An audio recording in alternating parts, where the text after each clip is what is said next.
examine pivot tables to aggregate and evaluate a large sum of data. Now, if we select all the data by hitting Ctrl A or Command A, and then going to Insert and clicking Pivot Table, we can select the range which we've just done and put it into an existing worksheet or a new worksheet. Let's put it in a new one here, okay. This is the environment you're going to use to navigate pivot tables. Starting with the fields, let's drag the reference number to the values.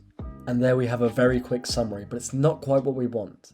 That's a sum, and we want a count.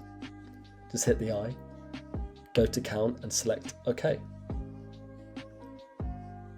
You can do a lot more than this. Let's look at the number of people by product. So let's drag that down to the rows and you'll see the number of sales or people who purchased each of the products. Now you can also sort this from largest to smallest. We can change the titles of each of the column headers. Equally, you can click on it and insert a pivot chart via the pivot table analyze section.